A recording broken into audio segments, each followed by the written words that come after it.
Bandwidth, ये word आपने networking में बहुत बार सुना होगा, इंटरनेट स्पीड में भी और सिस्टम डिजाइन के इंटरव्यू में भी। लेकिन इंटरेस्टिंग बात यह है कि 90% लोग बैंडविड्थ को सिर्फ एक इंटरनेट स्पीड समझते हैं, राइट। उससे ज़्यादा वो लोग समझते नहीं कि बैंडविड्थ एक अच्छा टॉपिक भी हो सकता है। लेकिन जब फांग लेवल का इंटरव्यू या आप अच्छे लेवल के सिस्टम डिजाइन के इंटरव्यू देते हैं, तो इंटरव्यू तुरंत समझ जाता है कि आपकी डेप्थ नॉलेज कितनी है, क्या वो सिर्फ लिमिटेड है। तो आज के वीडियो में हम बैंडविड्थ को सिर्फ डेफिनेशन से नहीं बल्कि रियल सिस्टम डिजाइन पर्सपेक्टिव से समझेंगे, और कुछ ऐसे हिडन कंसेप्ट भी देखेंगे जो ज़्यादातर लोग डिस्कस नहीं करते। ठीक है, तो सबसे पहले बात करते हैं बैंडविड्थ। बैंडविड्थ होती क्या है? देखिए, बैंडविड्थ क्या होती है कि अगर एक नेटवर्क एक सेकंड में मैक्सिमम कितना डेटा ट्रांसफर कर सकता है, उसको बैंडविड्थ कहते हैं। मैं आपको दोबारा डेफिनेशन बता देता हूँ। एक नेटवर्क एक सेकंड में मैक्सिमम कितना डेटा ट्रांसफर कर सकता है, उसको हम बैंडविड्थ कहते हैं। अब इसको मेजर कैसे करते हैं दोस्तों? देखो, इसको मेजर करने के कुछ तरीके होते हैं। जैसे कि हमारा होता है एक बिट्स पर सेकंड, ठीक है, इसको बीपीएस भी कहते हैं, बिट्स पर सेकंड। ठीक है, एमबीपीएस, जीबीपीएस, मेगाबाइट गीगाबाइट पर सेकंड। या आप लोगों ने सुना ही होगा इसके बारे में। ठीक है, अब एग्जांपल देखते हैं। अगर एक नेटवर्क की बैंडविड्थ 100 एमबीपीएस है, इसका मतलब थ्योरेटिकली एक सेकंड में 100 मेगाबाइट डेटा ट्रांसफर कर सकता है। हम क्या कह रहे हैं कि अगर एक नेटवर्क 100 एमबीपीएस 100 एमबीपीएस एक नेटवर्क की बैंडविड्थ, तो हम क्या कह सकते हैं कि एक सेकंड में वो 100 मेगाबाइट डेटा क्या ट्रांसफर कर सकता है। लेकिन यह एक इंपॉर्टेंट बात यह है कि जो दोस्तों जो इंटरव्यू में बहुत काम आती है, बैंडविड्थ एक्चुअल स्पीड नहीं होती है। मतलब bandwidth not equals to speed. अभी हम समझ लेते हैं ना कि बैंडविड्थ हमारी स्पीड होगी, नहीं, वो एक्चुअल स्पीड नहीं होती है। बैंडविड्थ सिर्फ मैक्सिमम कैपेसिटी होती है। तो बैंडविड्थ क्या होती है कि मैक्सिमम कैपेसिटी है उसकी।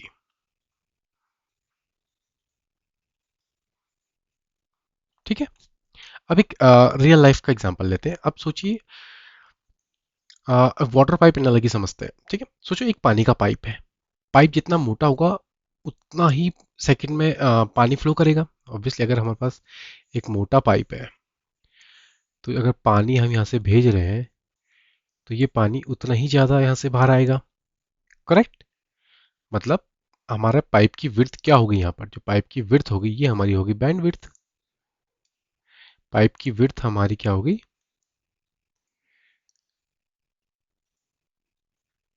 Band width. ठीक है ना? और वाटर फ्लो है, ये हमारा क्या हो गया? ये हमारा डेटा ट्रांसफर।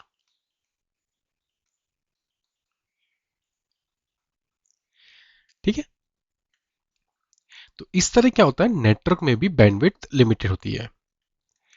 अब दूसरों एक चीज हमारे पास बहुत ही कॉमन इंटरव्यू क्वेश्चन आता है कि बैंडविड्थ वर्सेस थ्रूपुट।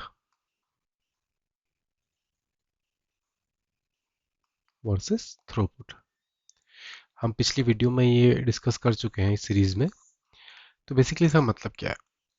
देखिए, देखिए, ये कॉन्सेप्ट ना बहुत इंपॉर्टेंट है और हर इंटरव्यू अक्सर ये चीजें पूछता है। देखिए, बैंडविड्थ क्या है? Maximum theoretical capacity. लिख लीजिएगा आप लोग अगर लिखना चाहते हैं तो। बैंडविड्थ क्या है? मैक्सिमम कैपेसिटी की बात की थी हमने, बट थियोरेटिकली। अब थियोरेटिकली क्यों कह रहे हैं हम, बात आगे बात करेंगे। और हमारा थ्रूपुट क्या है? अगर आपने वीडियो नहीं देखी मेरी तो जाकर देख सकते हैं। Actual data transfer speed.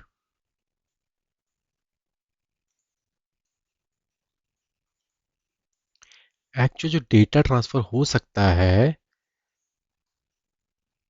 वो हमारा थ्रूपुट रहेगा। ये हमारा मैक्सिमम थियोरेटिकल कैपेसिटी, कि हम कह रहे हैं कि हमारा एक एक सेकंड में 100 एमबीपी जा सकता है, ये बताता है कि एक्चुअल डेटा ट्रांसफर स्पीड, ये डिफ्रेंशिएट होता है। मतलब अगर बैंडविड्थ हमारी 100 एमबीपीएस है, लेकिन नेटवर्क में कंजेशन है या पैकेट लॉस है या कुछ भी राउटिंग डिले की वजह से एक्चुअल स्पीड हो सकती है। ठीक है, अब थ्रूपुट क्या है, थ्रूपुट 60 एमबीपीएस, यहाँ 40 एमबीपीएस का लॉस हो रहा है, मतलब 60 एमबीपीएस तो हम डेटा ट्रांसफर कर ही रहे हैं। हमारी कैपेसिटी 100 एमबीपीएस की थी, बट हम कम कर कितना पा रहे हैं, 60 एमबीपीएस। तो बैंडविड्थ हमारी मैक्सिमम कैपेसिटी होगी, थ्रूपुट हमारी एक्चुअल स्पीड होगी। ठीक है, अब देखते हैं रियल सिस्टम में बैंडविड्थ क्यों इंपॉर्टेंट है। अगर हम कोई रियल सिस्टम की बात करें तो वहाँ बैंडविड्थ क्यों इंपॉर्टेंट होती है, देखिए सबसे पहले, देखिए बैंडविड्थ सबसे क्रिटिकल होती है डेटा हैवी सिस्टम में। डेटा हैवी सिस्टम, अब डेटा हैवी सिस्टम क्या होता है, देखिए जहां वीडियो स्ट्रीमिंग्स होती है, वीडियो स्ट्रीमिंग हो गई आपकी, ठीक है, फाइल डाउनलोड हो गया, यहाँ पर आपको स्पीड मैटर करती है, ठीक है। फाइल डाउनलोड हो गया आपका, क्लाउड स्टोरेज हो गया, क्लाउड में आप कोई फाइल स्टोर कर रहे हैं, ठीक है। उसके साथ साथ आगे आप सीडीएन सिस्टम भी हो गया, तो इन जगह आपकी सबसे ज़्यादा इंपॉर्टेंट हो जाती है बैंडविड्थ। अब जो कंपनीज होती हैं बड़ी कंपनी, जैसे यूट्यूब हो गया, नेटफ्लिक्स हो गया, इंस्टाग्राम हो गया, इनके सिस्टम को मैसिव बैंडविड्थ होल्ड करनी पड़ती है, क्योंकि क्या होता है आपको पता ही है, यूट्यूब में लाखों वीडियोस आ रही हैं, प्लेबैक टाइम देखिए नेटफ्लिक्स का, है ना। इंस्टाग्राम में इतना मल्टी स्क्रॉल करते हैं आप, अपलोड करते हैं वीडियो, कंज्यूम करते हैं, ठीक है। अब अगर लेट सपोज अगर एक वीडियो 5 MB का है और 1 मिलियन यूजर से एक साथ देख रहे हैं, मतलब अगर मान लो एक वीडियो आपका जो है 5 MB का वीडियो है, ठीक है, अब उसे 1 मिलियन यूजर के साथ देख ले हैं, 1 मिलियन यूजर उसे एक्सेस कर रहे हैं हम कह सकते हैं, ठीक है। तो टोटल बैंडविड्थ रिक्वायरमेंट कितनी हो जाएगी, तो बैंडविड्थ हमारी कितनी हो जाएगी, MB इंटू 1 मिलियन यूजर्स, है ना। तो ये क्या होता है, काफी एक्सट्रीमली लार्ज हो जाता है ये, तो इसलिए ये कंपनी क्या करती है, सीडीएन वगैरह यूज करती है। हम आगे बात करेंगे सीडीएन क्या होता है, ठीक है। अब दोस्तों कुछ ऐसे हिडन कॉन्सेप्ट है जो ज़्यादा लोग नहीं बताते बेसिकली, और इंटरव्यू में कभी कभी इंटरव्यूअर आपसे पूछ लेता है ये सब चीज़ें, उसके बारे में डिस्कस करते हैं, सॉरी। मैंने यहाँ पे इसलिए लेता हूँ यहाँ पर, अगर आपको लिखना चाहते हो लिख भी सकते हैं, ठीक है। सबसे पहले बात करते हैं, एक होता है बैंडविड्थ बॉटलनेक, ठीक है। कभी कभी सिस्टम स्लो सीपीयू की वजह से नहीं होता है, जैसे हम कहते हैं ना हमारा सिस्टम स्लो है, वाला सीपीयू हमारा स्लो हो गया। कभी नेटवर्क जो बॉटलनेक होते हैं ना, उसकी वजह से भी हमारा सिस्टम स्लो हो जाता है, ठीक है। जैसे एग्जांपल, अब लेट सपोज यूजर ने एपीआई सर्वर पे रिक्वेस्ट करी, एपीआई सर्वर, यूजर ने एपीआई सर्वर पे रिक्वेस्ट करी, एपीआई सर्वर ने डीबी में कॉल करा, ठीक है। अगर नेटवर्क स्लो हो तो रिस्पांस डिले हो जाएगा, अगर आपका नेटवर्क स्लो है तो आपका रिस्पांस भी डिले हो जाएगा, ठीक है। इसलिए बैंडविड्थ बोटलनेक हमारा ये कहते हैं, तो हम क्या कह सकते हैं, इसको नेटवर्क बैंडविड्थ बोटलनेक कहते हैं। इसे क्या कहेंगे कि नेटवर्क की वजह से हमारा ये इशू आया, तो कहेंगे network bandwidth bottleneck. So writing मेरी थोड़ी समझने में आपको मुश्किल हो रही है, बट बता देना मुझे आप, ठीक है। अब दूसरा इसमें बात हो करते हैं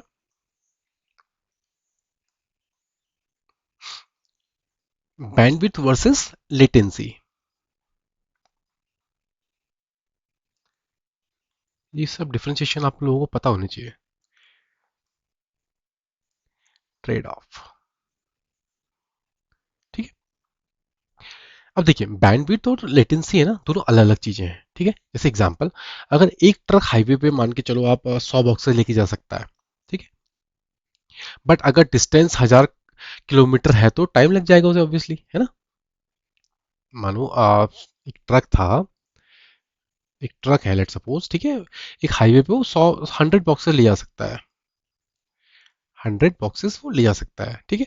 बट अगर डिस्टेंस 1000 किलोमीटर है तो उसको ऑब्वियसली क्या लगेगा, टाइम ज़्यादा लगेगा, टाइम लगेगा ना। तो इसलिए हम उसे क्या कह सकते हैं, यहाँ पर ट्रक की कैपेसिटी क्या होगी, बैंडविड्थ, ट्रक की जो कैपेसिटी हो गई वो होगी हमारी बैंडविड्थ की, मतलब इतना ले जा सकता है। बट ट्रेवल टाइम क्या हो गया हमारा, ऊपर कर लेता हूँ। ट्रैवल टाइम जो हो गया हमारा, वो क्या हो गया? वही तो हमारी लेटेंसी हुई।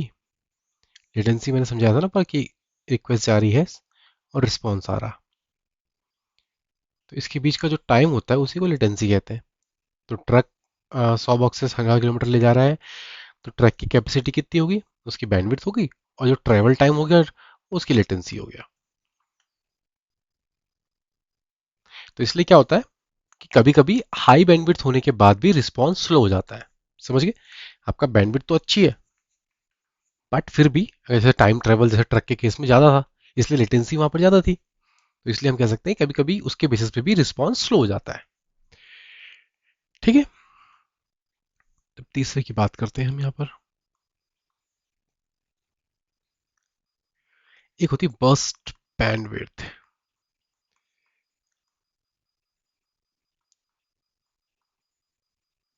अब ये क्या होती है?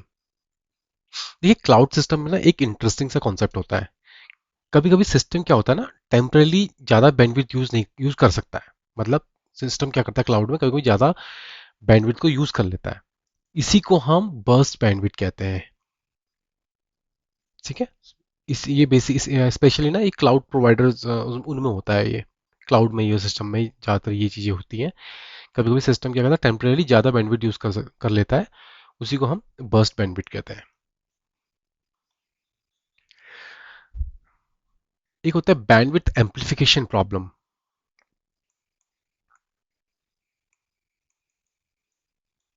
Bandwidth amplification problem.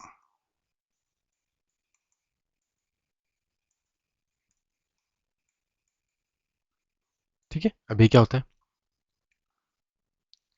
कभी क्या होता है ना, एक एक स्मॉल सी रिक्वेस्ट होती है, वो क्या कर लेती है, काफी हैवी रिस्पॉन्स जनरेट कर लेती है। मतलब जैसे लेट सपोज यूजर ने एक रिक्वेस्ट करी। यूजर ने एक यूजर एक मिनट यूजर ने रिक्वेस्ट करी लेट सपोज 1 KB की। ठीक है। बट सर्वर ने रिस्पॉन्स कर दिया उसका कितना, 1 MB। ठीक है। इसी को हम बोलते हैं बैंडविड्थ एम्पलीफिकेशन प्रॉब्लम। मतलब लेट्स सपोज अगर मिलियंस ऑफ यूजर ऐसी रिक्वेस्ट भेज रहा है नेटवर्क पे, तो नेटवर्क ओवरलोड हो सकता है। तो यही बैंडविड्थ एम्पलीफिकेशन की प्रॉब्लम है। मतलब हमको जो भी रिक्वेस्ट की जा रही है उसके बेसिस पे जो रिक्वायर्ड इन्फॉर्मेशन है, हमें सिर्फ वही रिस्पॉन्स पे भेजनी चाहिए। कभी कभी हम क्या करते हैं, बहुत सारा डेटा जो अननेसेसरी होता है उस पर्टिकुलर रिक्वेस्ट के लिए वो भी भेज देते हैं रिस्पॉन्स में। तो इसलिए इसी को बैंडविड्थ एम्पलीफिकेशन प्रॉब्लम कहते हैं। ठीक है दोस्तों, तो ये कुछ पॉइंट्स थे जो शायद अगर आप लोगों ने ऑलरेडी सुने होंगे तो वेल एंड गुड।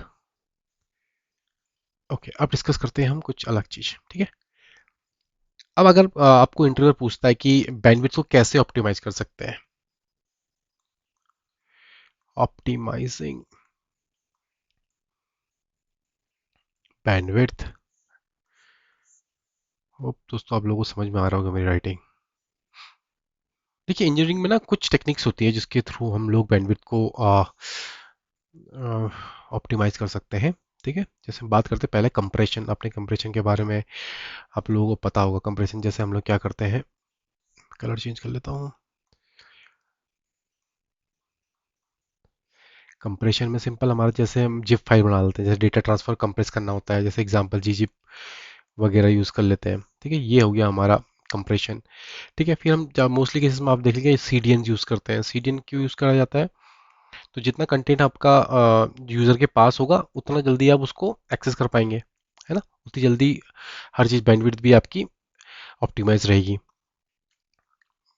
CDN में क्या करते हैं, बेसिकली जो हमारी इमेजेस वीडियोस ये सब होते हैं, ये सब नियर बाय रीजन में रखते हैं, जो जहाँ से हम एक्सेस करें। लेट्स सपोज इंडिया से एक्सेस करें तो इंडियन रीजन में रखेंगे, एशिया रीजन, इस तरीके से हम इसको डिवाइड करते हैं। ठीक है।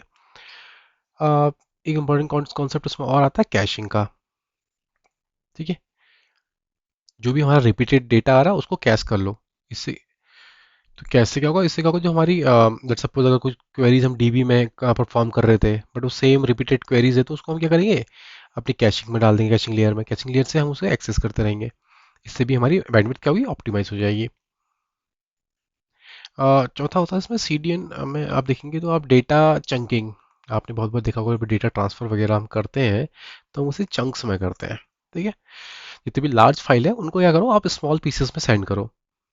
तो बेसिकली ज़्यादातर कहाँ पर यूज़ होता है, स्ट्रीमिंग सिस्टम में यूज़ होता है, जैसे जहाँ पर आप लार्ज फाइल अपलोड कर रहे हो।